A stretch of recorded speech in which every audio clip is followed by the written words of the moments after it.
Art of war soon Tzu की वो किताब है जो पिछले 2500 सालों से हर जनरल, हर कमांडर सिलेबस के तौर पे पढ़ता आ रहा है। इसकी कामयाबी के पीछे क्या राज है? बुनियादी तौर पे ये किताब कुछ 400 कबल मसीह सुन त्सू ने लिखी थी, जो कि ताओइस्ट फलसफे से मुतासर होकर लिखी थी। और इसमें उस वक्त जो 7 रियासतें थी जो आपस में बरसरे इक़्तिदार थी और आपस में जंगो जदल में मसरूफ़ थी, उसमें से एक रियासत का बादशाह जो हेलो है उसके लिए ये किताब लिखी गई। तो सुन त्सू ने जब ये किताब हेलो बादशाह के लिए लिखी तो उसने बादशाह के सामने ये सब अपना प्रोजेक्ट जो है वो पेश किया। बादशाह ने कहा कि मैं कैसे मान लूँ कि ये जो तुम्हारे जो नज़रियात है या टैक्टिक्स हैं ये किस तरह जंग में जो है वो मदद कर सकते हैं। तो सुन त्सू ने कहा कि ये फ़ौजी जर्नलों की आप बात करते हैं या फ़ौजी कमांडरों की बात कर रहे हैं या फ़ौजी सिपाहियों की बात कर रहे हैं, मैं तो यहाँ तक कि जो हरम की ख़वातीन हैं उन पे भी उनको लागू करके दिखा सकता हूँ।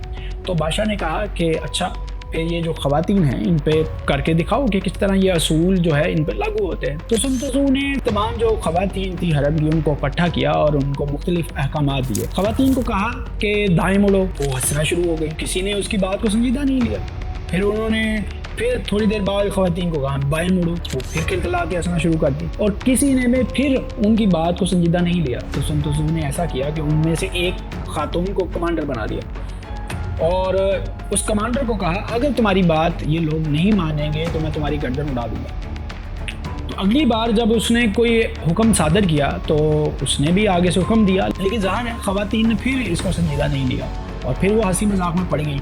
तो सुन त्सू ने ऐसा किया कि वो जो उनकी कमांडर खातून बनाई गई थी उनका सर कलम कर दिया उन सबके सामने। फिर उसके बाद उसने हुक्म दिया कि दाएं मुड़ो, तो तमाम जो ख़वातीन हैं उसके हुक्म के मुताबिक जो है अमल करना शुरू कर दिया। तो बादशाह इससे इतना मुतासर हुआ कि उसने वहीं पे कह दिया कि ठीक है, आज से तुम हमारी जितनी भी जगह होंगी उनको देखोगे और ये सारे असूल जो तुमने इस किताब में आर्ट ऑफ वॉर में मेरे सामने पेश किए हैं इनको अप्लाई करके इसी तरह दिखाओगे और फिर हम देखेंगे कि ये कितना मौसर तुम्हारा काम है। तो सुन त्सू ने वही सारे जो असूल हैं उनको अप्लाई किया और जो वो 7 रियासतें थी जिसमें आपस में जंग जारी थी, तो सुन त्सू के जो बादशाह था हेलो उसकी जो रियासत थी वही सब पे भारी रही और जीत गई। तो आज हम ये देखने की कोशिश करेंगे कि आर्ट ऑफ वॉर में ऐसी क्या बुनियादी चीज़ें थी जो आज तक सिलेबस का हिस्सा बनी हुई हैं और ना सिर्फ ये कि ये सिर्फ फ़ौज के लिए या जंगों में अप्लाई करने वाले असूल हैं, बल्कि अब तो जो लीडरशिप है या मुख्तलिफ कौमों के जो रहनुमा होते हैं वो इस किताब को लाजमन जो है वो पढ़ते हैं। हत्ता कि कहा जाता है कि हिटलर वगैरह के भी सराहने ये किताब पढ़ी होती थी। तो आज हम इस पे बात करेंगे कि आर्ट ऑफ वॉर के जो मुख्तलिफ चैप्टर्स हैं कि उनमें क्या क्या बुनियादी चीज़ें डिस्कस हुई हैं। सुन त्सू सबसे पहले मनसूबाबंदी की बात करता है। वो कहता है कि जंग रियासत के लिए जो है लाजमी हिस्सा है, कोई भी रियासत इसके फ़न के बगैर जो है वो ज़िंदा नहीं रह सकती। और ज़ाहिर है वो तब रियासत के बारे में बात कर रहा था जब हर तरफ से जो है दुश्मन आप पे हमलावर होता था। तो वो कहता है कि आप सबसे पहले अपने दुश्मन को जानो, उसको समझो। अगर आपने दुश्मन को समझ लिया तो आप हर जो जंग है उसका नतीजा प्रेडिक्ट कर सकते हैं कि वो कौन जीतेगा। और दूसरी बात यह है कि जंग जो है वो 5 बुनियादी उनसर पर मुश्तमिल होती है। पहला है अखलाकी कानून, यानी आपके पास जंग लड़ने का जवाज़ होना चाहिए। दूसरा आसमान, आसमान से मुराद ये है कि किस तरह के मौसम है, हालात क्या हैं, बारिश होने वाली है, धूप निकलने वाली है, क्या सूरत हाल है। फिर ज़मीन, ज़मीन से मुराद है कि किस तरह के रास्तों पर आपने चलना है, वो जंगल है, वो सहरा है, दरिया है, क्या है। फिर उसके बाद वो बात करता है कमांडर की, कि जंग जो है वो कमांडर पर बेस करती है। कमांडर जो है वो मेन शख्सियत है जो जंग का नतीजा निकाल सकता है आपके हक में। सुन त्सू कहता है कि जंग जो है वो धोखे पे मबनी होती है, जंग जो है वो धोखे से ही जीती जा सकती है। तो आपको दुश्मन को धोखा देना आना चाहिए कि आप ताकतवर हैं तो दुश्मन को कमजोर बन के दिखाएं और अगर आप कमजोर हैं तो दुश्मन को ताकतवर बन के दिखाएं। और वो ये भी कहता है कि अच्छा कमांडर वो होता है जो बगैर लड़े ही जंग जीत जाए। वो अपने दूसरे बाब में लिखता है कि जंग छेड़ना किसी भी मुल्क के साथ, किसी भी रियासत के साथ एक बहुत ही महंगा अमल है।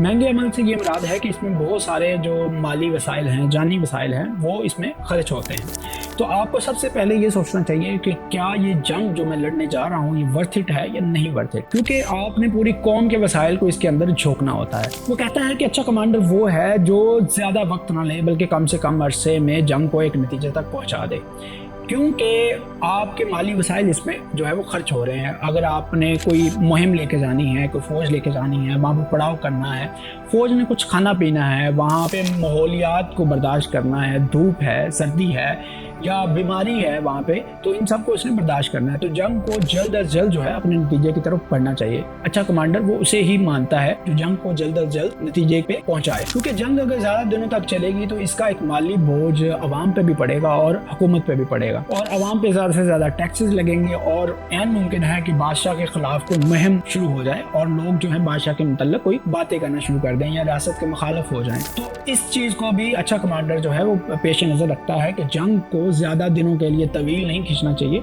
बल्कि कम से कम दिनों में उसको खत्म करना चाहिए। पहले जमाने में क्योंकि किले वगैरह होते थे, लोग किला बना लेते थे पूरे एक शहर के गिर्द, उसको सर करना बहुत ही लंबी एक मुहिम जो है वो मानी जाती थी, और उसके बाहर जाके वो फौज जो है वो अपना पड़ाव कर लेती थी और वहाँ पे कई महीनों दिनों तक वो पड़ी रहती थी, अनटिल अनलेस के वो उनका जो किला है उसको मुनहदम न कर दें, या कोई दरवाजा ना तोड़ दें, कोई दीवार ना तोड़ दें, और अंदर किले के अंदर जो है वो जाने का रास्ता ना पा लें। तो इससे जो है वो बचना चाहिए।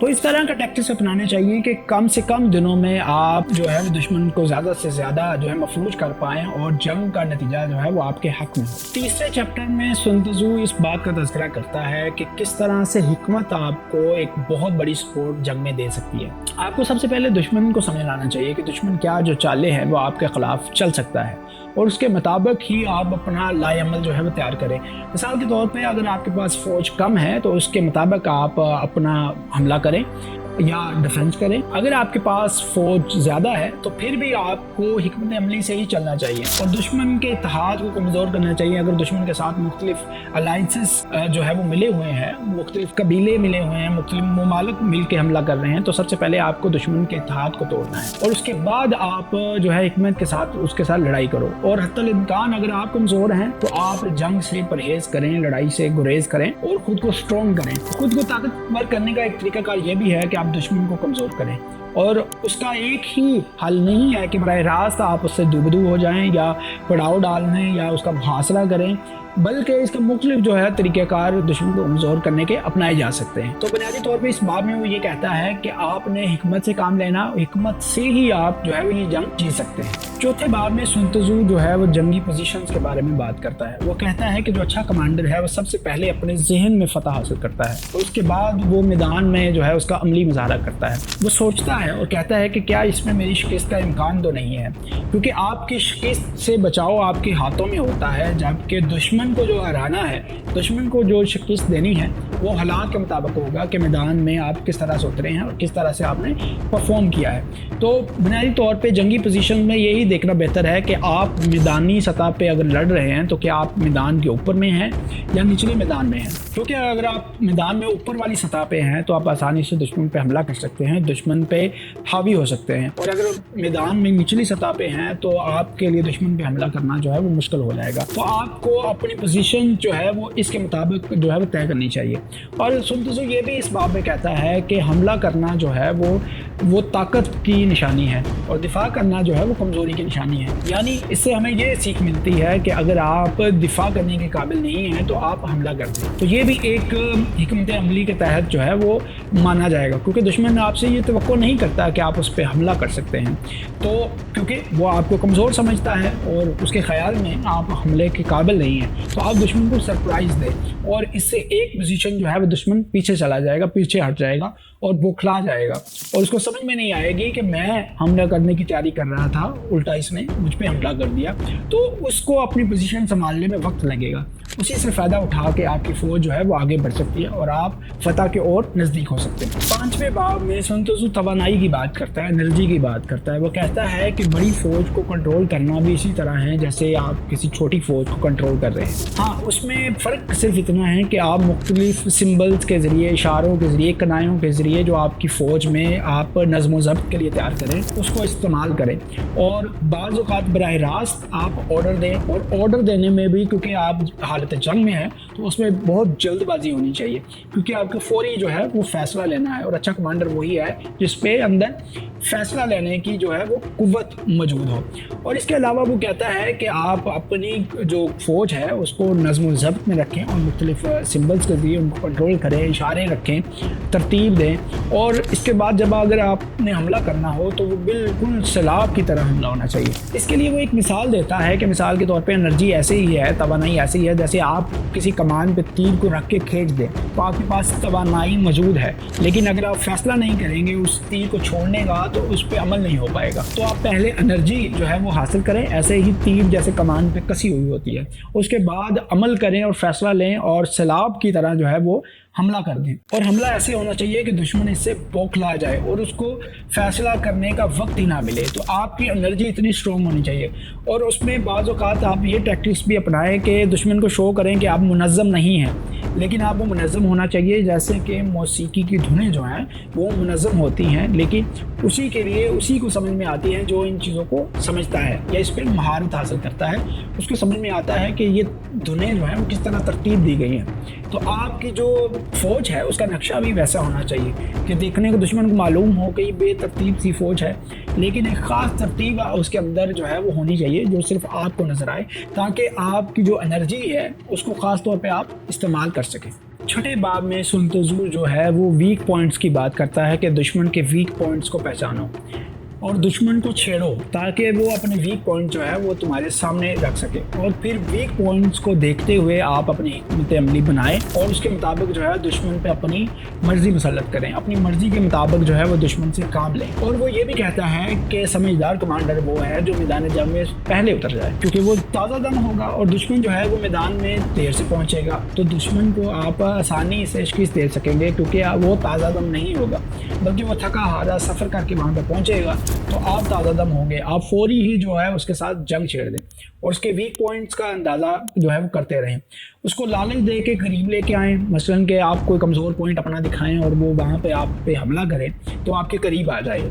जब वो आपके करीब आए तो फिर आप उसको डरा के उस पर हमला करके जो है उसको वापस धकेल दें और उसको एक झुंझलाहट में जो है वो दाखिल कर दें। उसको समझ ना आए कि मैंने कहाँ पे जो है वो हमला करना है और किस जगह से उसने बचना है। तो दुश्मन के जो वीक पॉइंट्स हैं बुनियादी तौर पर वो आपके जो है वो स्ट्रॉन्ग पॉइंट्स हैं। तो आपको जंग में उतरते हुए इन चीज़ों का भी ख्याल रखना चाहिए। 8वें बाब में सुन तज़ू इस बात का तज़किरा करता है कि आप कैसे अपनी हिकमत अमलियों को तब्दील करते रहें। वो क्या पहली बात तो ये करता है कि बादशाह को इस मामले में जो है वो अथॉरिटी नहीं होना चाहिए, या बादशाह जो है अगर अच्छा कमांडर कोई स्टेप ले रहा है या कोई काम कर रहा है तो उसको आज़ादाना छोड़ देना चाहिए कि वो अपनी हिकमत अमली अपने जो माहौल है उसके मुताबिक तय कर सके। और वो ये कहता है कि किसी भी ऐसे दुश्मन से मत लड़ो कि जिससे आप जीत नहीं सकते, और ना ही किसी ऐसे शहर का मुहासरा करो कि जिस पे ज़्यादा देर आप अपनी फ़ौज का पड़ाव नहीं कर सकते। ना मुख्तलिफ जो जगह हैं जो कि मुश्किल जगह हैं उन पे अपना कैंप मत लगाओ, मसलन जंगल के अंदर, मसलन पहाड़ के ऊपर।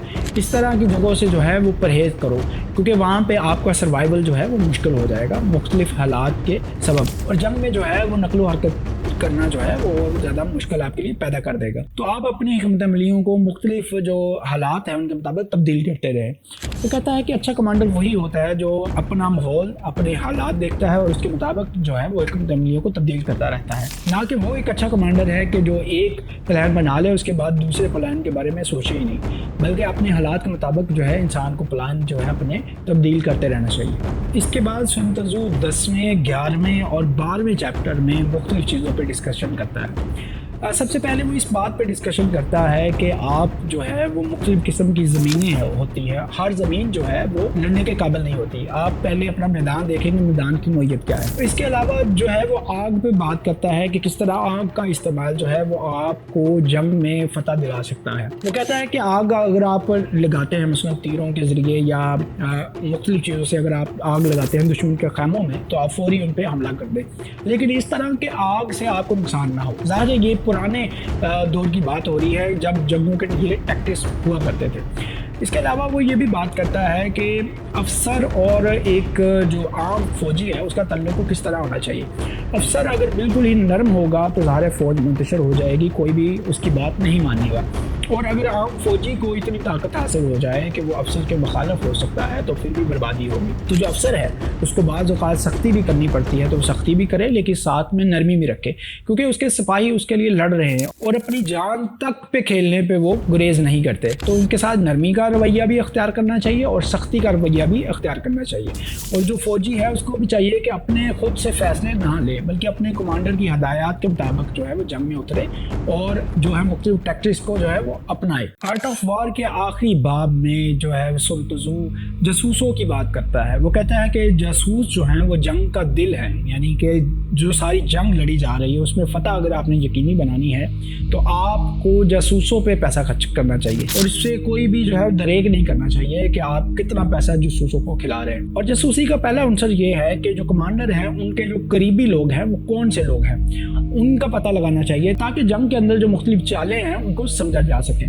تو جو سن تزو ہے وہ جاسوسوں کی 5 اقسام جو ہے وہ بیان کرتا ہے. سب سے پہلے وہ یہ بیان کرتا ہے کہ وہ جاسوس جو لوکل ہے, مثال کے طور پہ ہے کہ آپ جس علاقے میں جنگ لڑنے جا رہے ہیں وہاں کے علاقے کے جو لوگ ہیں ان کو پیسہ دے کر یا ان کو ڈرا کے یا کسی طرح ان کو اپنا جاسوس بنایا جا سکے, وہ پہلی قسم ہے جاسوسوں کی.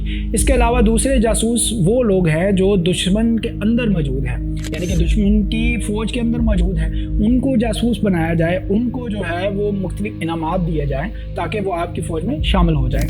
اور تیسری قسم جاسوسوں کی وہ ہے جو دشمن کے جاسوس ہوں لیکن وہ اب ہمارے کیمپ میں آ گئے ہوں, تو ان سے بھی ہم دشمن کے بارے میں بہت ساری معلومات جو ہے وہ حاصل کر سکتے ہیں. سن تزو چوتھی قسم جاسوسوں کی وہ بیان کرتا ہے کہ وہ جاسوس جو دشمن تک ہماری خبر پہنچائیں لیکن وہ ہماری خبر غلط پہنچائیں. مثال کے طور پہ اگر ہم دائیں طرف سے حملہ کرنے والے ہیں تو وہ یہ خبر دے کہ ہم بائیں طرف سے حملہ کرنے والے ہیں, تو اس طرح دشمن جو ہے وہ اس طرف مصروف ہو جائے گا اور ہم اس طرف سے حملہ کر سکتے ہیں. اور پانچویں قسم وہ جاسوسوں کی وہ بتاتے ہیں جو ہمارے جاسوس ہوں لیکن وہ دشمن کی قید کے اندر ہوں اور وہاں سے کسی طرح بھاگ کے نکل آئیں اور پھر ہم تک جو ہے دشمن کے بارے میں خبریں پہنچائیں. تو جاسوس جو ہے وہ بنیادی رول اپنا پلے کرتے ہیں جنگوں میں. تو یہ بنیادی طور پہ سن تزو کا جو ہے پورا خلاصہ ہے کہ ہم کس طرح سے جو ہے وہ جنگ جیت سکتے ہیں.